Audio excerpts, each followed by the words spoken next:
Sub স্যান্ডউইচের জন্য এরকম লম্বাটে ব্রেড লাগবে একটা, মুরগি এরকম জুলিয়ান কাট এক কাপ, গরম মশলা গুঁড়া 1 চিমটি, আদা পেস্ট আধা চা চামচ, রসুন পেস্ট 1/4 চা চামচ, সয়া সস 2 টেবিল চামচ, গোলমরিচ গুঁড়া 1 চা চামচ, শুকনা মরিচ গুঁড়া আধা চা চামচ, মশলা মিক্স 2 চা চামচ, গ্রেট করা গাজর 1 কাপ, গ্রেট করা শসা 1 কাপ, টমেটো এভাবে গোল করে মোটা করে স্লাইস করা একটা, chilli sauce 1 cup, mayonnaise 2 cup, butter 1 table চামচ, লবণ পরিমাণ মতো, তেল 2 টেবিল চামচ।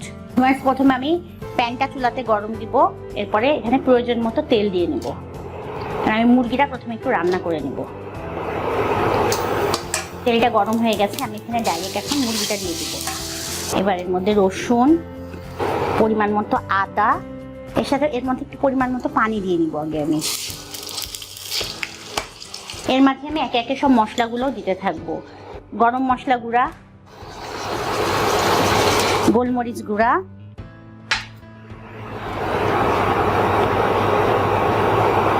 শুকনা মরিচ গুঁড়া। মরিচটা আপনারা আপনাদের ইচ্ছা মতো দিবেন, কেউ যদি ঝাল বেশি খেতে চান সেক্ষেত্রে একটু বেশি দিবেন। মিক্স মশলা দিয়ে হালকা একটু নেড়ে নিব, নেড়ে পরে সয়া সসটা দিব।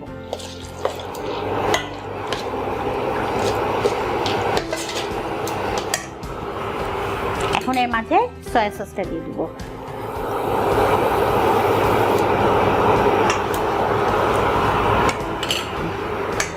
এটা একদম লো আছে, আস্তে আস্তে একটু রান্না করে নিব।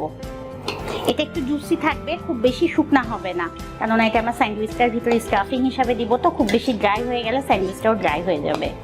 এবার এর মধ্যে পরিমাণ মতো লবণ ও সস দিব।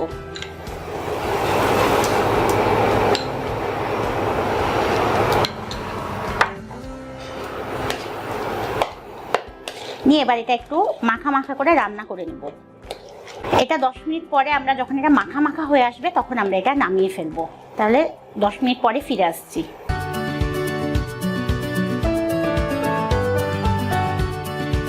ভিউয়ার্স, আমার এটা মাখা মাখা হয়ে গেছে, আমি চুলাটা বন্ধ করে এটা এখন প্লেটে বেড়ে নিব। ঠিক এরকম হবে, এটা কিন্তু শুকনা করবেন না, তাহলে একেবারে ড্রাই হয়ে যাবে, এরকম একটু মাখা মাখা গ্রেভি থাকবে। আমি এটা এখন বেড়ে নিচ্ছি। ভিউয়ার্স, আমি এখানে এখন একটা চুলাতে একটা গ্রিলার প্যান দিচ্ছি সাবের ব্রেডটাকে একটু গ্রিল করে নেওয়ার জন্য। এটার জন্য আমি প্যানের মধ্যে হালকা একটু বাটার দিয়ে দিব। ভিউয়ার্স, আমি ব্রেডটাকে এভাবে সমান 2 টুকরা করে কেটে বাটার দেওয়া প্যানের মধ্যে একটু গ্রিল করে নিব। আপনাদের বাসায় যদি গ্রিলার প্যান না থাকে সেক্ষেত্রে আপনার নন স্টিক বা আমরা রুটি বা পরোটা সেকি যে ধরনের তাওয়াতে সেটাতেও করতে পারি। আর এটা কিন্তু 2 পাশই করে নিতে হবে। ভিউয়ার্স দেখেন, আমার 2 সাইডই হয়ে গেছে। গরম, আপনারা একটু সাবধানে কাজ করবেন, এটা করার সময় এরকম গরম গ্রিল হয়ে গেছে। আমি এখন আমার সাবটা রেডি করব। ভিউয়ার্স, আমি প্লেটের মধ্যে এখন শসা গ্রেট করাটা নিয়ে নিচ্ছি।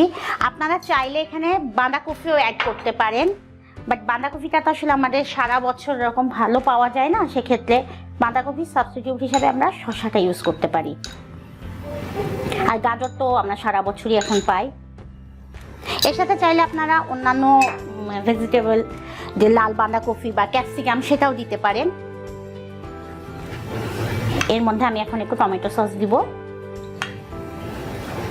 এবং প্রচুর পরিমাণে মেয়োনেজ দিব। সাবে কিন্তু প্রচুর মেয়োনেজ থাকে।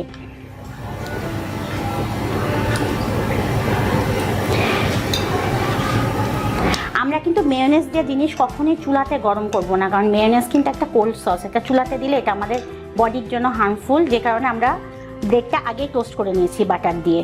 মেয়োনেজ দিয়ে এটাকে আমরা টোস্ট করব না। এবার এর মধ্যে সামান্য একটু লবণ আর ঝালের জন্য একটু গোলমরিচ গুঁড়া, আপনারা চাইলে শুকনা মরিচ গুঁড়াও দিতে পারেন, আমি শুধু গোলমরিচটাই দিলাম, যেহেতু আমার চিকেনটার মধ্যে সব মশলা দিয়ে দিয়েছে, এটার মধ্যে তেমন বেশি কিছু দিচ্ছি না। এটা এখন ভালো করে মাখিয়ে নেব। আমরা টোস্ট করা ব্রেডটার উপরে এখন মেয়োনেজ দিয়ে মাখানো শসা গাজরটা দিয়ে দিব। এটা সমানভাবে চতুর্দিকে ছড়িয়ে বিছিয়ে দিতে হবে।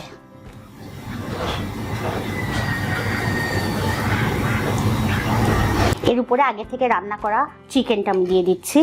আপনারা চাইলে এখানে বিফ বা প্রন বা শুধুই ভেজিটেবল দিয়েও খেতে পারেন।